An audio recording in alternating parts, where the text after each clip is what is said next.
Saber Direito desta semana é sobre direito econômico. O curso fala sobre moeda, estrutura, organização e regulação do sistema financeiro. Trata ainda dos sistemas de crédito cooperativo e financeiro digital. As aulas são com o professor Fabiano Jantalha. Olá, meu amigo, olá, minha amiga, seja mais uma vez bem-vindo ao programa Saber Direito. Nós estamos no nosso curso de Sistema Financeiro Nacional, um tema que está compreendido na grande área do direito econômico. Meu nome é Fabiano Jantalha, eu sou professor de direito econômico e advogado especializado na área. Ao longo das nossas aulas, nós estamos tratando de vários aspectos que eu selecionei, não dá para tratar de todo o sistema financeiro, mas estamos buscando uma visão bastante panorâmica, uma visão bastante sistemática. E na primeira aula nós vimos os conceitos fundamentais, as premissas fundamentais do sistema financeiro, que dizem respeito à moeda e ao chamado sistema monetário. Vimos que essa realidade da moeda é a realidade subjacente, é a grande raiz de todo o sistema financeiro nacional, porque é a que fornece justamente a base, o elemento, o instrumento de translação por excelência, que é, pelo menos na fase de trocas indiretas que vivemos, que é a moeda. Muito bem. Já na segunda aula, nós vimos a estrutura do sistema financeiro nacional, vimos que nós temos vários mercados financeiros que se agrupam num grande sistema financeiro nacional, na verdade se agrupam em vários subsistemas. Então nós na aula passada identificamos vários desses mercados e identificamos também esses agrupamentos, buscando explicar dessa forma por que é que às vezes um supervisor, como o Banco Central, cuida de banco, cuida de meio de pagamento, mas também cuida de uma administradora de consórcio. Então a ideia foi explicar ao longo do tempo que essa construção dos mercados foi se dando de uma maneira paulatina. E por falar em paulatina, um dos aspectos que diz respeito ao nosso tema de hoje é justamente essa progressão, esse caráter paulatino de sua construção. Eu me refiro especificamente aqui ao chamado Sistema Nacional de Crédito Cooperativo, também chamado por alguns autores de Sistema Financeiro Cooperativo. O segmento de cooperativas de crédito é um segmento que tem se revelado muitíssimo importante e cada vez mais pujante no âmbito do sistema financeiro. Algo que era bastante diminuto há tempos atrás, inclusive conduzido sem grande expertise, ganhou uma proeminência, uma importância muito grande, principalmente porque nós estamos tratando no campo da inclusão financeira, de novas práticas financeiras, busca de redução de custos de transação no âmbito do sistema financeiro. E o Sistema Nacional de Crédito Cooperativo, como vamos apresentar nessa aula, tem se revelado um exímio conjunto de instituições muito dedicadas a fazer frutificar esse sistema e a fazer crescê-lo. Pois bem, eu gostaria apenas de explicar por que é que eu escolhi esse tema para tratar, havia vários outros segmentos. Em primeiro lugar, por conta dessas questões que eu falei agora, da pujança dele, do desenvolvimento, do grau de profissionalismo muito grande que a gente tem percebido ser crescente no âmbito das cooperativas. Em segundo lugar, por conta da relevância social, que inclusive está na essência do movimento cooperativista no mundo inteiro, né? A ideia de que as pessoas colaboram entre si, cooperam entre si, justamente para alcançar resultados comuns e, portanto, beneficiem a todos, não ao dono só do negócio. Há uma gestão, há uma participação democrática das pessoas nesse processo. E também por conta do estágio de desenvolvimento que ele tem alcançado no Brasil de uma maneira geral. Hoje nós temos cooperativas, não raro cooperativas e centrais cooperativas, a gente vai ver isso, que administram ativos da ordem de 1 bilhão, 2 bilhões de reais. Então, maiores do que até muitos bancos que a gente vai encontrar.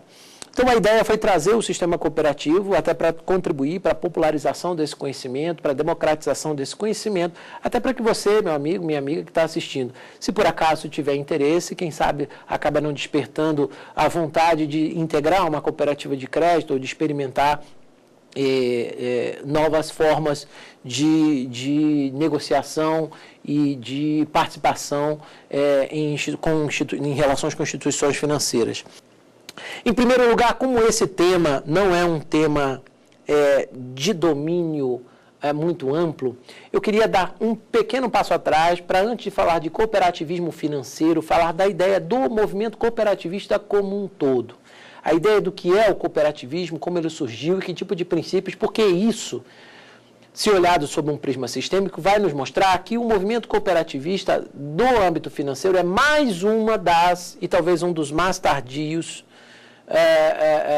uma das mais tardias expressões desse movimento cooperativista num plano específico. A gente tem cooperativa de consumo, cooperativa de trabalho, cooperativa de saúde, e o movimento cooperativista veio aportar também na área de crédito.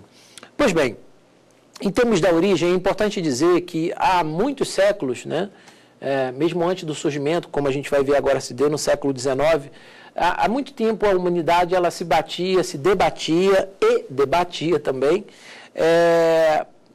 o fenômeno da associação de pessoas para superar problemas sociais. Então já se falava em associativismo, já se falava em um movimento associativo, tanto é que várias cartas constitucionais, várias leis nacionais previam a liberdade de associação. Então, de uma forma geral, nesse caldo de cultura que se desenhou a partir desse movimento associativista, começou a crescer, sobretudo no final do século XVIII e a partir do século XIX, algumas teorias sobre a importância da associação e da cooperação e dos efeitos que elas poderiam trazer para a sociedade, dos benefícios que ela poderia trazer. Então a gente teve Robert Owen, que é conhecido como o pai das cooperativas modernas, e outros autores como Charles Fourier, foram alguns dos primeiros, né, portanto, dos pioneiros pensadores a teorizar, a trazer reflexões sobre isso, sobre essa ideia de associação e de cooperação. Em 1844, 28 tecelões se reuniram na cidade de Rochdale, que hoje é a cidade de Manchester, né? Então, se reuniram em Rochdale e fundaram uma instituição chamada Sociedade dos Probos Pioneiros de Rochdale. Inclusive, há vários livros alusivos a isso, os 28 tecelões de Rochdale, são obras seminais que falam sobre o surgimento do movimento cooperativista de uma forma geral. Esses 28 tecelões, a partir dessas, influenciados por essas ideias também de cooperativismo, ainda no plano do associativismo, eles fundaram aquela que é considerada hoje a primeira cooperativa, pelo menos formalmente constituída no mundo. Isso ocorreu em 1844. Eles eram tecelões e tinham basicamente um único objetivo, que era tentar sobreviver da sua profissão. Então, essa sociedade dos probos aí, ela acabou criando comprando um armazém para administrar esse armazém, e a ideia era, portanto, estabelecer uma cooperativa de consumo, aquilo que hoje conhecemos como cooperativa de consumo. E o negócio, que era para mera sobrevivência, cresceu tanto que assumiu uma proporção em menos de um ano, aquilo cresceu de uma maneira tal que começou a impressionar as pessoas. Não só aos próprios tecelões, mas às pessoas que estavam em volta. E esse negócio acabou inspirando várias outras pessoas a desenvolver, a se associar, e acabou sendo um exemplo muito lembrado até hoje. Se você buscar na internet 28 tecelões de Rochdale, você vai encontrar uma grande profusão de textos sobre essa matéria. Essa matéria, ela cresceu e reverberou até que em 1895 foi fundada a Aliança Cooperativa Internacional, né? A Aliança Cooperativa Internacional, que vai reunir todas essas figuras de cooperativas, etc., e que tem uma atuação hoje em pelo menos aí 100 países, mais de 100 países. A partir da criação da ACI, né, houve um grande desenvolvimento da reflexão teórica sobre o movimento cooperativista, sobre as bases desse cooperativismo, e esses tecelões de Rochdale, quando criaram a sua sociedade de probos, eles estabeleceram uma série de princípios, 5 princípios, na verdade, 5 regras, para estabelecer as linhas gerais de relacionamento deles, ou aquilo que iria pautar a vida cooperativa deles. Esses princípios, eles foram, em 1937, eles foram devidamente consolidados pelo trabalho da CI, pelo trabalho da Aliança Cooperativa Internacional, e eles ficaram conhecidos como os princípios do cooperativismo, e, portanto, foi uma produção teórica seminal que reverberou de uma maneira bem importante. Esses princípios eles foram alterados depois em pelo menos 2 oportunidades, uma delas em 1966 na Áustria, em que houve uma pequena mudança de redação neles, e uma outra no Congresso ACI na Inglaterra, em 1995, quando então foram incorporadas mais 2 princípios, e aí nós tivemos os 7 princípios do cooperativismo, que assim são considerados. Esses princípios eles são importantes porque eles pautam não apenas o cooperativismo de uma maneira geral de trabalho, mas eles estão numa linha quase que subrepetícia, subliminar, quase que no DNA das cooperativas, quer dizer, o que leva as cooperativas de crédito, o que leva as cooperativas de crédito a dispor sobre isso é justamente essa preocupação com esses princípios. O que nós temos aqui, então, os 7 princípios. Primeiro princípio deles diz respeito à adesão livre e voluntária. É um dos princípios mais importantes porque estabelece que as cooperativas, basicamente, elas estão abertas a quem queira participar delas e não admitem qualquer forma de discriminação de sexo, raça, religião ou qualquer outra forma de discriminação. Então, elas são um espaço democrático, um instrumento democrático de associação. E, por falar em democrático, o segundo princípio é justamente a gestão democrática e livre. A ideia da cooperativa, na essência dela, é de que ninguém é dono do negócio. Na verdade, todos são donos do negócio. O que significa dizer que as cooperativas são instituições controladas pelos seus próprios membros, são dirigidas pelos seus próprios membros. É claro, não dá para todo mundo botar a mão na massa, mas é preciso, pelo menos, se reunir e a pessoa tem o direito de votar na estrutura que achar mais, na pessoa, no dirigente ou na forma de condução dos negócios que achar mais interessante e conveniente. E justamente falando nessa questão de democracia e de escolha, um dos princípios o de que cada membro, né, one man, one vote. Então, cada pessoa que participa da cooperativa, ela participa em frações iguais e, com isso, ela tem condições de estabelecer um voto em pé de igualdade com a outra. Então, a ideia é justamente evitar aquelas disputas que a gente vê em sociedades anônimas, por exemplo, em que quem tem mais, a briga de quem tem menos, a proteção briga com quem tem menos, aí você deflagra questões relacionadas a disputas de proteção de minorias, de minoritários, etc. Aqui não tem, pelo menos a ideia é de que não haja isso. Então, a distribuição é feita de forma equânime, todos contribuem com a sua participação. Falando em participação, o terceiro princípio é justamente o da participação econômica dos associados. A ideia, então, na linha do One Man, One Vote que a gente colocou ali, cada membro tem direito a um voto, é de que todos vão contribuir equitativamente com a sua cota de capital. Você não compra ações, você na verdade deposita uma cota de capital, passa a integrar a cooperativa e com isso você vai ter condições de passar a votar e exercer todos os seus direitos, as suas prerrogativas previstas no estatuto. Bem, todos então depositam a sua cota de capital, todos retiram as remunerações, a gente já vai ver como é que isso se opera, e destinam esses excedentes, aí há os excedentes, que a gente no Brasil chama de sobras, e esses excedentes são ordinariamente destinados ao próprio desenvolvimento do negócio cooperativo. É importante deixar claro que, embora a cooperativa, quem investe na cooperativa, usualmente tenha algum tipo de retorno financeiro, a cooperativa ela é, por excelência, uma figura que não se destina à finalidade lucrativa. Ou seja, a ideia dela não é gerar receita para distribuir, a ideia é que eu gere receita para fazer crescer o negócio, ganhar aporte e haver benefícios recíprocos, que no caso de uma cooperativa de crédito poderia ser, por exemplo, um ganho de escala e a redução de taxas de juros que eu teria numa próxima operação. Então, a ideia é justamente que essa participação econômica equitativa viabilize uma participação também equitativa dessas pessoas no negócio cooperativo. A quarta característica diz respeito à autonomia e à independência.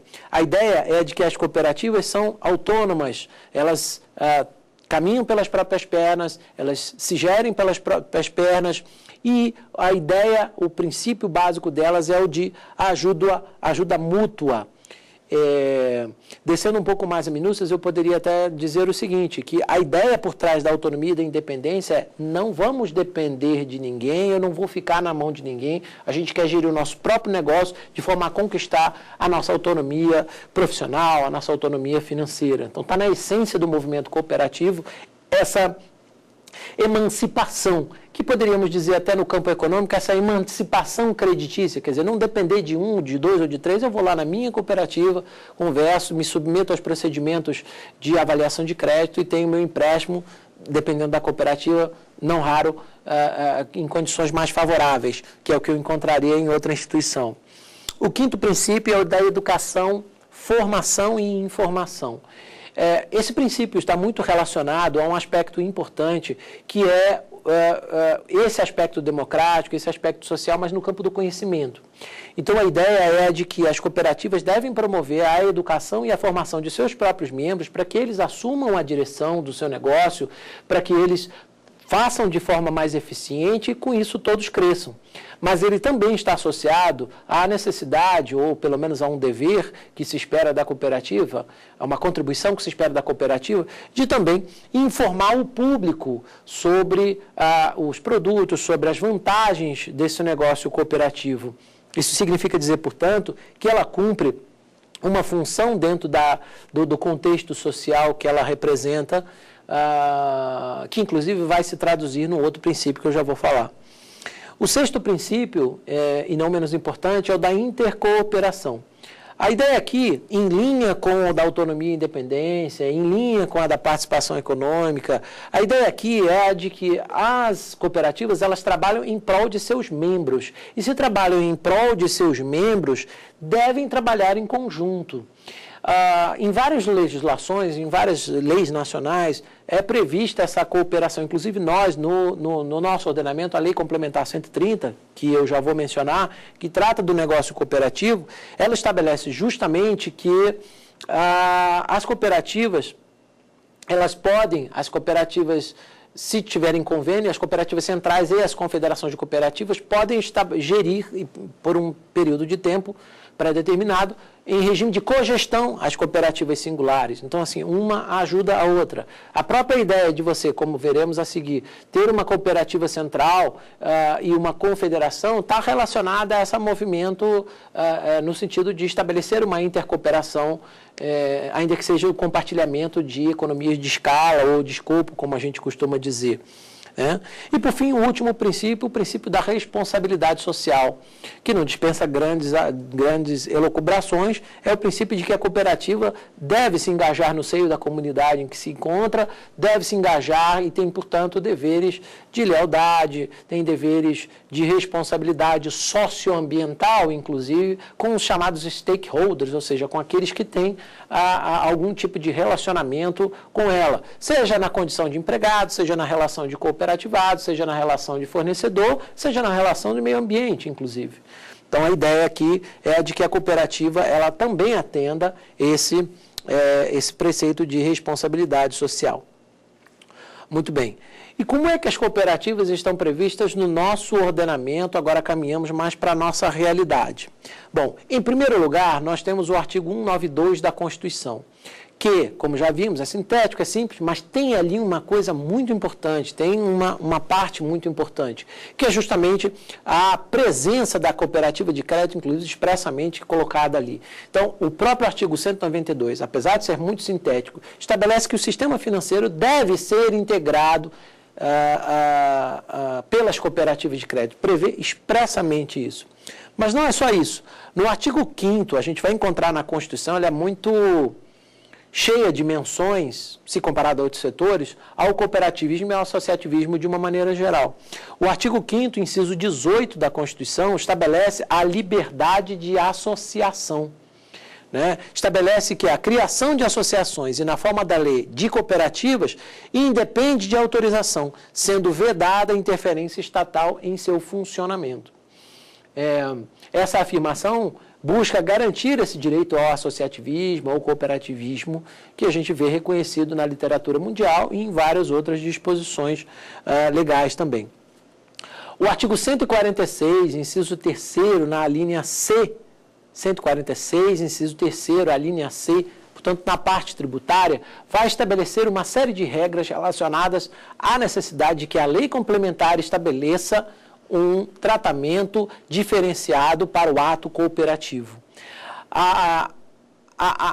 Esse tipo de disposição deixa muito claro que o Constituinte, ainda que de uma forma subliminar, parece compreender o movimento cooperativista como algo tão importante, inclusive do ponto de vista humano, do ponto de vista individual e social, que resolve dispensar a ele um tratamento diferenciado.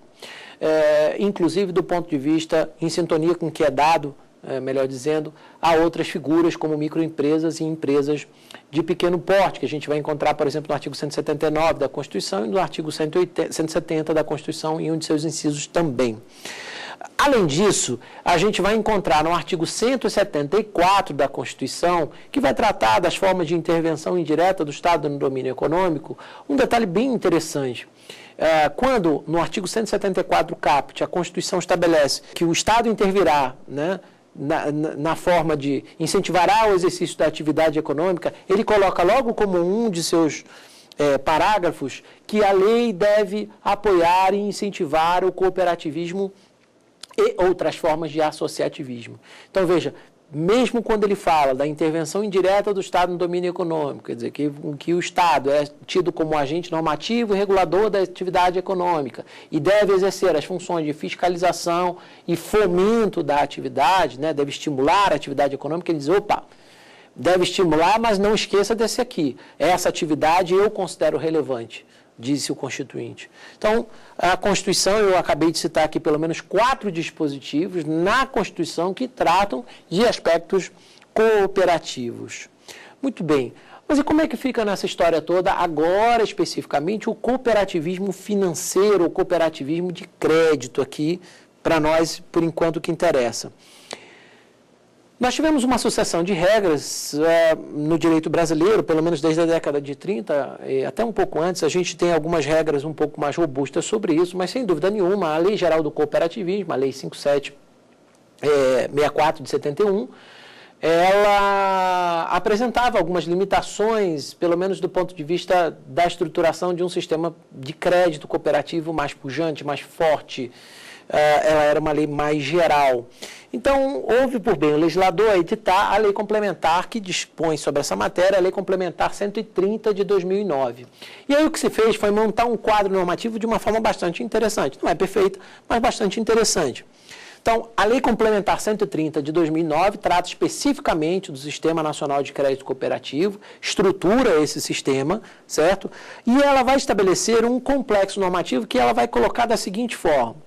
Olha, eu estou estruturando o sistema, mas já no artigo inaugural ele vai dizer que as cooperativas de crédito, elas se sujeitam à legislação do Sistema Financeiro Nacional e também se submetem à legislação das sociedades cooperativas, ou seja, a Lei 5764 de 71.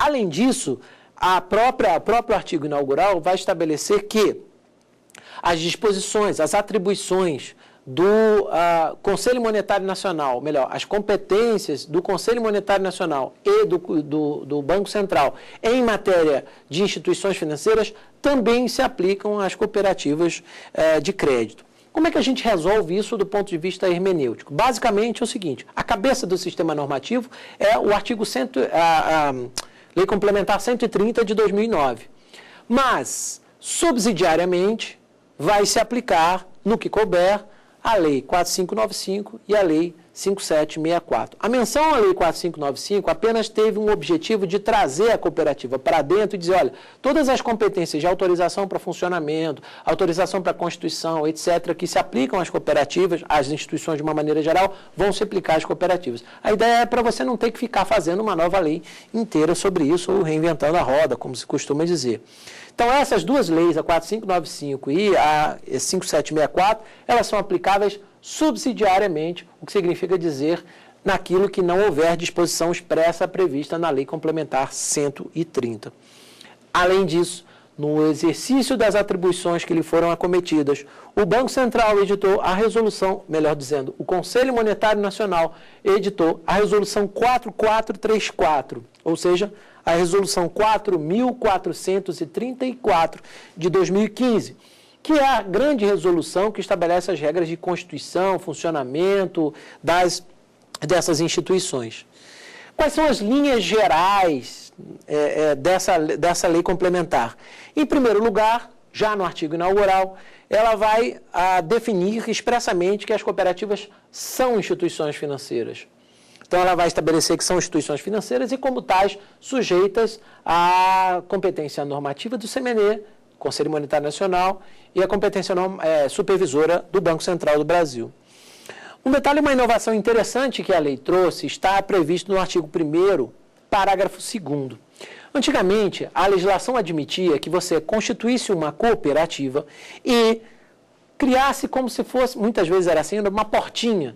Era uma que a gente chamava de seção mista de crédito dentro de uma cooperativa. Então, você tinha uma cooperativa de costureiras, por exemplo, uma cooperativa de professores, uma cooperativa de médicos, e ali dentro do mesmo CNPJ, você tinha as atividades creditícias. A Lei Complementar 130, até para dar um ar de profissionalização e exigir muitas coisas que a gente vai ver depois, ela estabeleceu uma importante mudança de paradigma. A partir dela, o cooperativismo financeiro passou a ter autonomia em relação às outras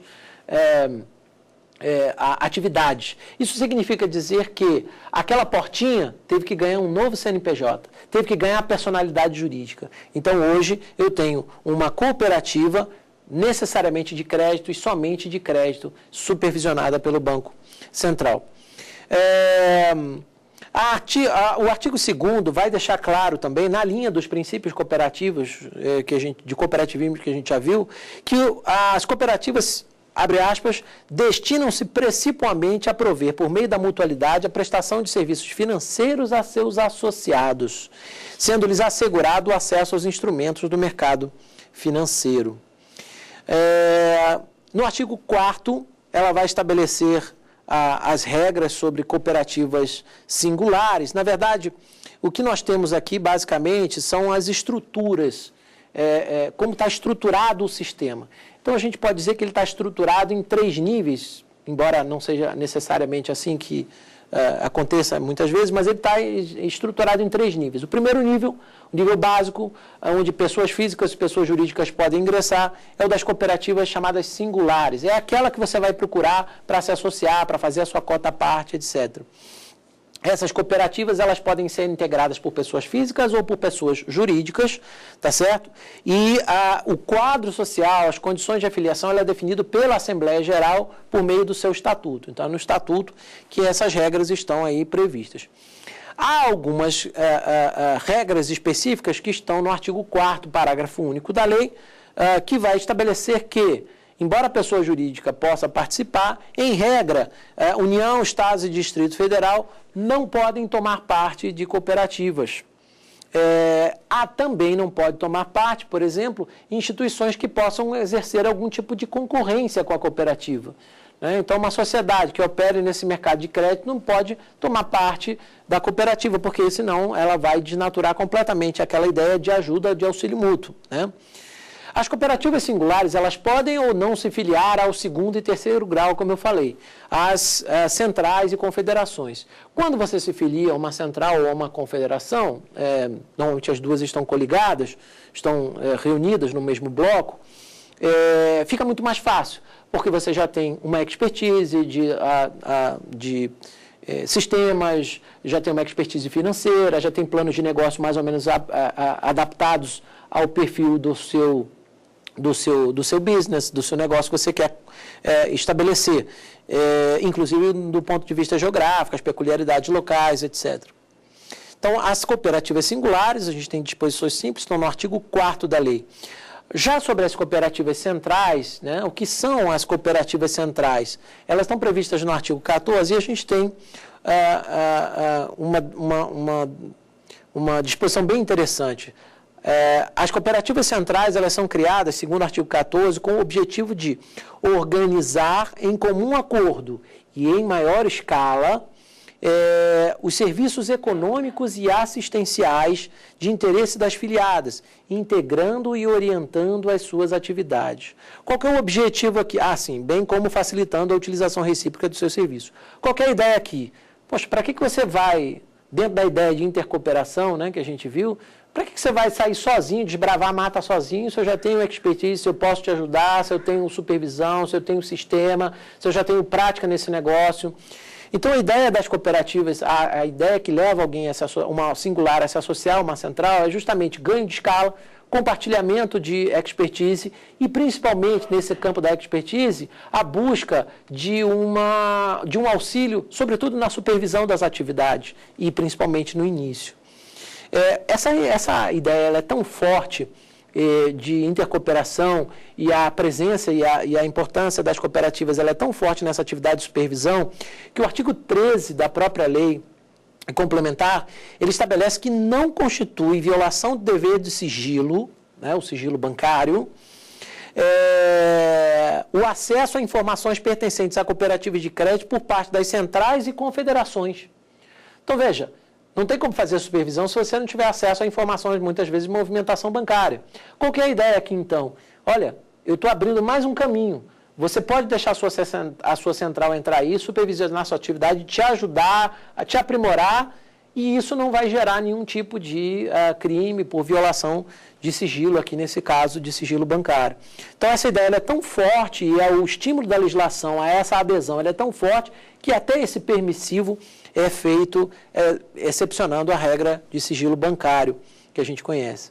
E, por fim, as confederações de cooperativas, elas estão no artigo 15, e essas confederações, elas estabelecem que, elas estão previstas no artigo 15, que estabelece que essas confederações têm por objetivo orientar, coordenar e executar atividades das cooperativas centrais, nos casos em que o vulto dos empreendimentos e a natureza das atividades transcenderem o âmbito de capacidade ou a conveniência de atuação das associadas. Ou seja, a função das confederações de cooperativa é reunir na cabeça desse sistema, desse terceiro nível do sistema, é ajudar na arregimentação, tanto de economias de escala, quanto de compartilhamento, ou levar ao extremo, levar ao máximo, até porque muitas vezes você pode fazer operações entre as próprias centrais com o objetivo de compartilhar empréstimos de liquidez ainda que temporários. Muito bem. Essa intercooperação, como eu falei antes, lá atrás, inclusive, sobre a questão dos princípios, apenas friso, como já falei antes, que o artigo 16 da Lei Complementar 130 é que o prevê. Então, dentro dessa lógica dos três níveis, dentro dessa lógica de intercooperação, além dos aspectos de afastar o sigilo, como eu falei antes, você ainda tem a figura do regime que a gente chama de cogestão. E aí, o artigo 16 da mesma lei complementar diz que as cooperativas de crédito podem ser assistidas em caráter temporário mediante administração em regime de cogestão pela respectiva central ou confederação, vejam que coisa interessante, sanar irregularidades ou em caso de risco para a solidez da própria sociedade cooperativa. Né? Há algumas condições estabelecidas, a necessidade de cláusula específica no estatuto, celebração de convênio, etc. Mas isso só reforça a ideia que eu falei agora do legislador fazer de tudo para que esse movimento, para criar condições para essa intercooperação das instituições que integram o Sistema Nacional de Crédito Cooperativo nas três esferas, as singulares, as centrais e as confederações de cooperativa. Muito bem, será que isso ficou realmente claro? Vamos então praticar um pouquinho, vamos ao nosso primeiro quiz dessa aula?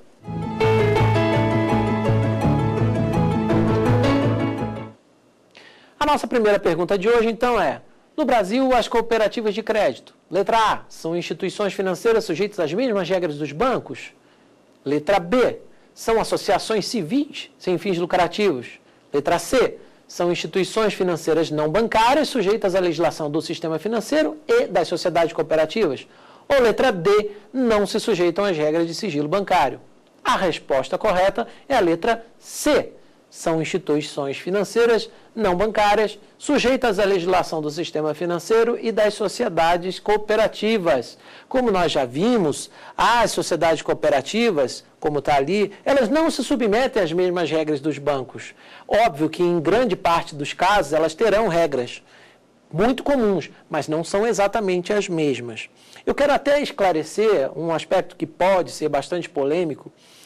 Quando eu coloco na opção aí do nosso quiz instituições financeiras não bancárias, o Banco Central costuma utilizar uma tipologia e considera as cooperativas como instituições financeiras bancárias. Eu não estou divergindo disso, não é esse o ponto. O que eu quis apenas dizer aqui é que, nessa opção, que as instituições financeiras que se diferenciam dos bancos.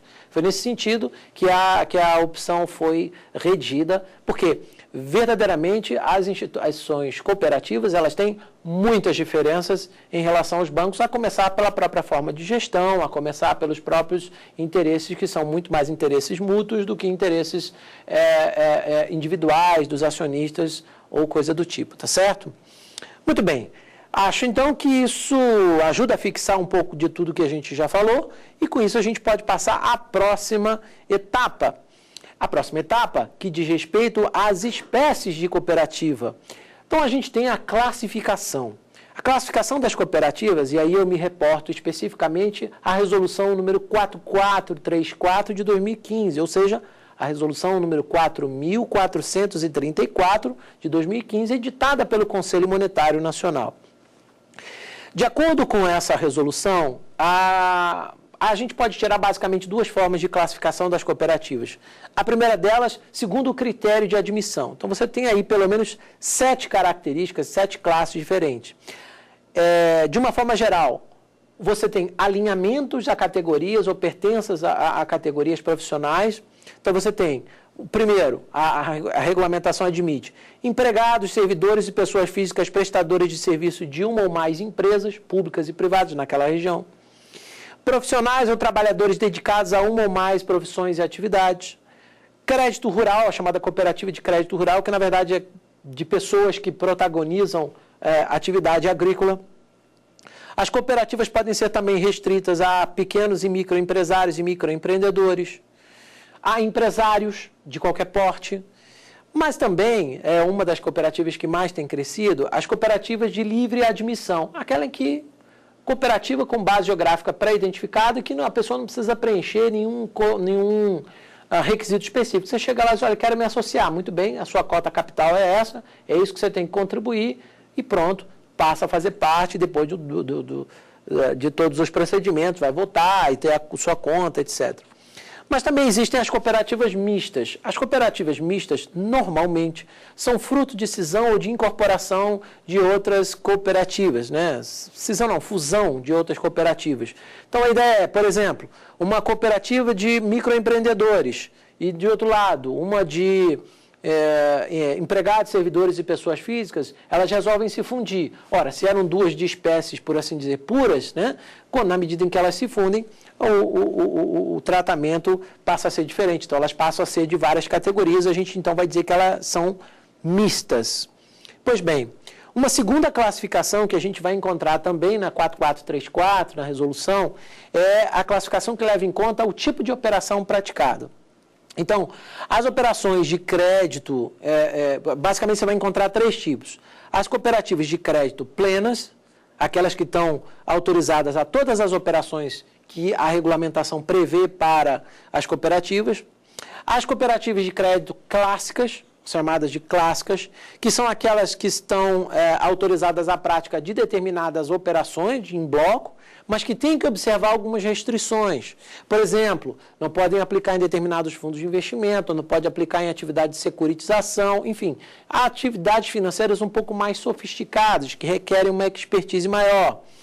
E O terceiro grupo de cooperativas são as cooperativas de crédito de capital e empréstimo, que é a figura prevista na lei, na resolução 4434. Essas são autorizadas com restrições ainda menores que estão previstas na resolução. Então, por exemplo, elas não podem captar recursos e depósitos sem emissão de certificado, né, como está previsto lá no artigo 17, inciso 1º, artigo 17, inciso 1º da resolução 4434, é esse tipo de operação, e essas cooperativas são excepcionadas. Então, essas operações, essa classificação leva em conta o tipo de operação praticada.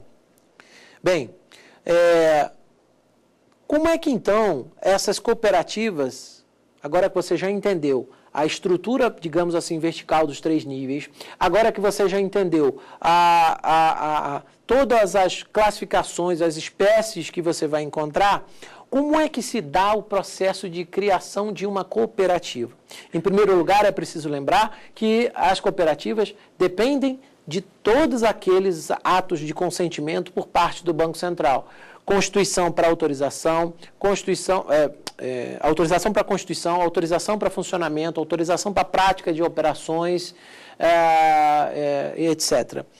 E para alterações societárias também. Então, como é que funciona? A resolução 4434, ela prevê um procedimento simples, mas com muitos detalhes. Em síntese, ele é simples, mas tem vários detalhes e documentos que precisam ser apresentados. Basicamente, dentro dos limites que nos interessam aqui, o que eu gostaria de dizer é que o primeiro passo é a apresentação de documentação ao Banco Central, em que você manifesta a sua intenção, você e um grupo, a sua intenção de constituir uma cooperativa de crédito. Você vai encontrar isso no artigo 6º dessa resolução 4.434 de 2015. Você apresenta todos os documentos, apresenta a caracterização de todas as pessoas, profissão, etc. Prova que pelo menos uma delas entende daquele business, daquele negócio de intermediação financeira, e aí o Banco Central, após análise de documentos, olhar seu plano de negócios, ter uma visão geral e, opa, parece bom, faz sentido. O Banco Central, então, emite uma manifestação favorável, uma carta, né, em que você vai ter autorização para prosseguir. E aí o que você faz é voltar, reunir tudo, aquilo que você disse que ia fazer, olha, vou criar uma assembleia, vai ser assim, o plano vai ser assim, a administração da cooperativa é essa, a gente quer uma cooperativa desse tipo, a gente vai se filiar central ou não vai se filiar, enfim, tudo aquilo que eu já mencionei antes. O que vai acontecer então? Você se habilita, volta ao Banco Central, você tem um prazo de 90 dias, esse prazo pode ser prorrogado por mais 90 dias, então de posse dessa carta do Banco Central, você volta para a sua cooperativa, para o seu espaço, coloca tudo para funcionar, e aí a partir desse momento você tem condições de estabelecer a sua cooperativa de fato. Ok, pegou todos aqueles documentos, reuniu, assinou a ata de fundação, tudo, leva de volta para o Banco Central. Como eu disse, 90 dias, podendo esse prazo ser prorrogado mediante justificativo por mais 90 dias. Passou esse prazo, não se manifestou, caduca e você vai ter que começar o processo todo de novo. Trazer uma nova, mas eu já fiz a assembleia. Não tem problema, vai fazer de novo, porque não fez no tempo e modo devido. Então, depois disso, se segue uma fase de inspeção do Banco Central, que a rigor é facultativa, mas que tem sido muito frequente. Então, o Banco Central manda inspetores ao local, verifica a conformidade daquelas operações, daquelas informações todas que você apresentou. Ele, perante o Banco Central, você mostra, olha, aquilo tudo da documentação está aqui, está aqui, está aqui, a pessoa é essa, é ele quem cuida, etc. E aí, então, você tem a aprovação do pedido de constituição. O Banco Central dá a aprovação e aí você pode, então, levar isso a registro e aí você consegue, então, fazer a constituição da cooperativa. Mas, alto lá, depois disso, você ainda tem que voltar ao Banco Central para que você obtenha a autorização para funcionar, que é a segunda etapa. Muito bem. As operações das cooperativas, de uma maneira geral, em grande parte, são operações que estão relacionadas, elas estão previstas no artigo 17 da Resolução 4434, e essas operações são aquelas que a gente já conhece, mais ou menos, das instituições financeiras, é claro que de uma forma bem simplificada. Algumas operações, ela pode captar recursos e depósitos sem emissão de certificado, claro, as cooperativas autorizáveis a isso, né, como eu falei, o tipo específico de cooperativa de capital, né, as mais simples, elas não podem praticar essa atividade, obter empréstimos e repasses de instituições financeiras, receber recursos oriundos de fundos oficiais, conceder crédito e prestar garantias, mas somente para associados, aplicar recursos no mercado financeiro, elas podem aplicar recurso financeiro no mercado financeiro, enfim. Um detalhe interessante que nós precisamos observar é uma alteração recente que houve em março de 2018. Foi publicada a Lei Complementar número 161 de 2018, que alterou a Lei Complementar número 130 para prever a possibilidade que os municípios depositem seus recursos no âmbito das cooperativas. Antigamente, como a gente já viu em outras aulas, o artigo 164, parágrafo 3º da Constituição, ele determina que, em princípio, os municípios, a disponibilidade de caixa dos municípios, assim como a dos estados, tem que ser depositadas em bancos oficiais, ou seja, bancos públicos, mas, vírgula, na forma da lei. Então, na forma da lei, significa dizer que há a possibilidade que uma lei excepcione e crie condições para isso. Pois então veio a Lei Complementar número 161 de 2018, alterou a normatização e previu a possibilidade que os municípios abram conta nas cooperativas. É claro que tem um procedimento de segurança, o Conselho Monetário Nacional disciplina de uma forma um pouco mais detida essas questões, porque afinal de contas são recursos de um município. Mas a ideia aqui é importante porque ela traz a possibilidade de que você tenha uma atuação das cooperativas mais capilarizada, né? E permite, inclusive, aquela questão da responsabilidade social, permite aquele atendimento às pessoas que estão naquela comunidade, certo? Pois bem, em relação a resultados, como é que fica a situação das cooperativas em relação a resultados? O associado, quando ele entra na cooperativa, ele contribui com a chamada cota de capital. É o patrimônio, é a formação do patrimônio. Esse patrimônio é quem vai ser utilizado para dar o funding, para dar o lastro para a cooperativa começar a operar, ter as suas despesas iniciais, até gerar receita, etc. Mas é importante dizer que o fato de eu colocar ali não é como se fosse uma ação. Botei, então daqui a 2 anos, 3 anos eu quero meu lucro. Não, não é assim. Tecnicamente, juridicamente falando, cooperativa não dá lucro. Cooperativa gera sobra. As sobras daquele exercício, superávit, né, a gente chama de sobra. E aí a lei estabelece, no artigo 7º, a Lei Complementar 130, que é que nós estamos aqui falando várias vezes, ela estabelece que é vedado à cooperativa distribuir qualquer espécie de benefício às cotas partes de capital. Só tem um limite, quer dizer, uma possibilidade. Você pode dar uma remuneração anual limitada à taxa Selic. Né? Então, você pega a sua conta capital, ou as operações, aí depende da forma, e aí você estabelece a remuneração limitada ao valor da Selic anual. A Assembleia, como é que é calculada essa sobra ou esse resultado? Enfim, a sobra não, como é que é calculada a apropriação desse resultado? O artigo 8º da Lei Complementar 130 estabelece que este tipo de disposição fica a cargo da Assembleia Geral. É a Assembleia Geral que vai definir a forma de cálculo a ser aplicada na distribuição das sobras e também no rateio de perdas. Um detalhe interessante, que além do artigo 8º, a gente vai encontrar no artigo 9º alguma coisa semelhante, que é o seguinte: as cooperativas de crédito, elas podem compensar, por meio de sobra dos exercícios seguintes, o saldo remanescente nas perdas do exercício findo. Então, a ideia é que eu possa compensar, para não ter que, dependendo do caso, ou tirar do bolso, ou fazer mais aporte. Então, você pode compensar essas sobras desses exercícios seguintes, o que eu tiver de perda. Então, eu absorvo a perda, mas se tiver no exercício seguinte sobra, a gente já vai fazer uma compensação. Bom, com isso, acho que já temos bastante conteúdo. Podemos voltar, então, para aquela nossa atividade de fixação. Vamos ver mais um quiz?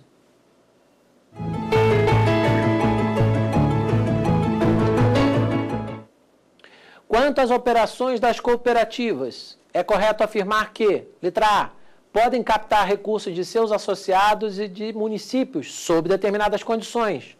Letra B, podem aplicar recursos no mercado financeiro. Letra C, podem conceder crédito e prestar garantia somente a associados. Ou letra D, todas as alternativas anteriores estão corretas. A resposta é justamente a letra D. Todas as alternativas anteriores estão corretas. Esses 3 tópicos aí que estão aparecendo nas letras A, B e C foram justamente aspectos que nós vimos agora há pouco em várias passagens aqui dessa aula.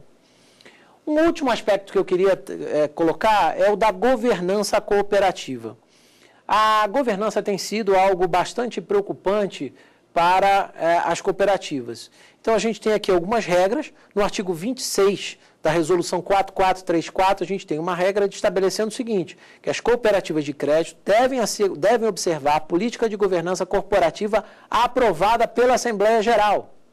Ou seja, elas devem ter uma política de governança corporativa. Não é porque é uma cooperativa de crédito, uma coisa teoricamente mais simples, que a coisa vai ser gerida de uma forma pouco profissional.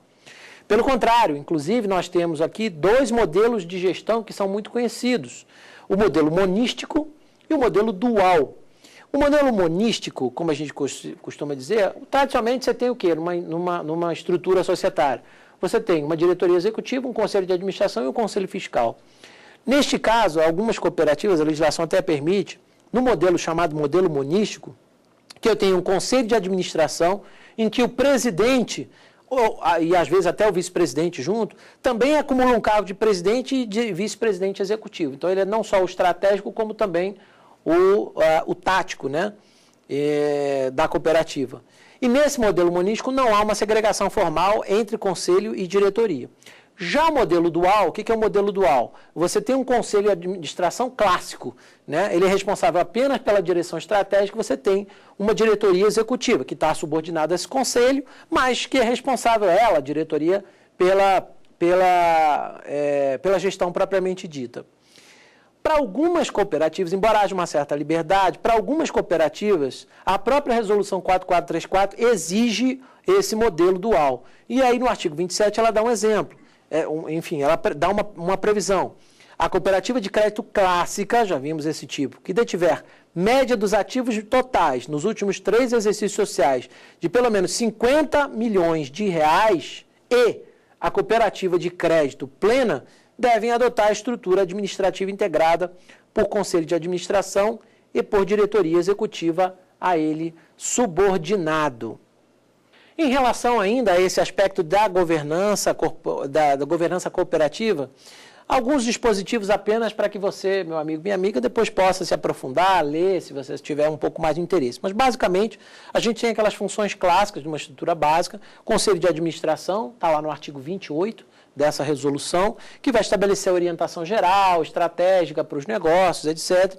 A diretoria executiva, a quem cumpre, dentre outras atribuições, cumprir as diretrizes, né, do Conselho de Administração, e o Conselho Fiscal, clássico, artigo 31, está na lei, o controle e a fiscalização de atos. Né, de uma forma geral, além de várias outras atribuições, mas eu estou aqui me referindo apenas às mais típicas ou mais comuns. Só lembrando que em matéria de governança corporativa tem uma regra importante na Lei Complementar 130, que é o artigo 6º. Esse artigo 6º estabelece que o mandato dos membros do Conselho Fiscal dessas cooperativas vai ter duração de 3 anos, até 3 anos, observada a redução de pelo menos 2 membros a cada eleição, sendo um efetivo e um suplente. Então você tem uma regra aqui bastante interessante em relação a isso. Outras regras importantes que a gente vai encontrar, 3 regrinhas simples, uma delas está lá no artigo 2º, parágrafo 3º da Lei Complementar 130, artigo 2º, parágrafo 3º, que diz que a concessão de créditos e garantias para integrantes de órgãos estatutários deve observar as mesmas regras, ou até mais rigorosas, de procedimento de aprovação e de controle. Então, não é porque o cara é diretor, não é porque a pessoa é diretor ou membro de conselho que vai ter algum tipo de privilégio. A ideia, lembrem, princípio cooperativo, todos sendo tratados de forma igual. O artigo 28 da Resolução 3445 estabelece que se o Estatuto da Cooperativa de Crédito adotar essa estrutura segregada, que a gente falou antes, a estrutura dual, esse Estatuto deve prever o número mínimo e máximo e as atribuições de cada diretor, certo? Bom, Além disso, chama a atenção para o detalhe final, que é uma recente inovação, que é a exigência de que, veja como a coisa está se sofisticando, a exigência de que as cooperativas de crédito adotem mecanismos de compliance. Isso está na resolução 4595 de 2017, que foi aplicada a todas as instituições supervisionadas pelo Banco Central, mas às cooperativas também. Nesse primeiro momento, o Conselho Monetário Nacional deu uma refrescada, estabeleceu ou permitiu a adoção de uma política de conformidade única dentro de cada sistema cooperativo. Mas não é difícil supor que esse quadro, em algum momento, tende a ser um pouco mais gravoso, e em algum momento essa política de compliance tende a ser exigida, pelo menos, de cada sociedade cooperativa mesmo. Bem, e acho que com isso podemos, então, para o nosso derradeiro quiz de hoje.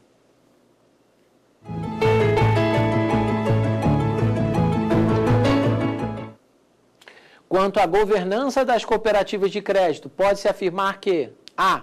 Por serem instituições simples, não é necessária a aprovação de política de governança corporativa?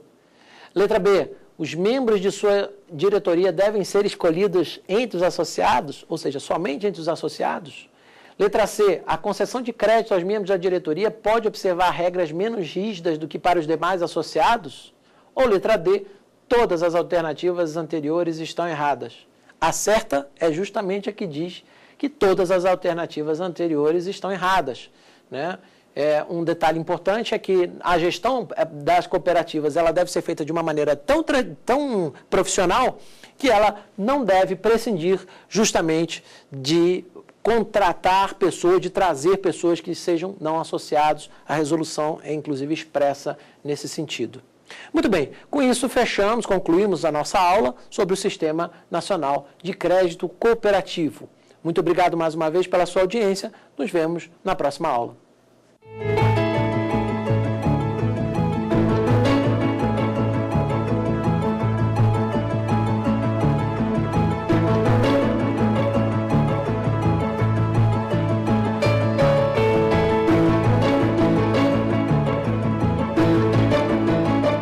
Gostou das aulas? Qual tema você quer estudar aqui? Mande sua sugestão para o nosso e-mail saberdireito@stf.jus.br ou para o WhatsApp da TV Justiça. O número é este aí que aparece na tela. Você pode ainda estudar pela internet. É só acessar tvjustiça.jus.br.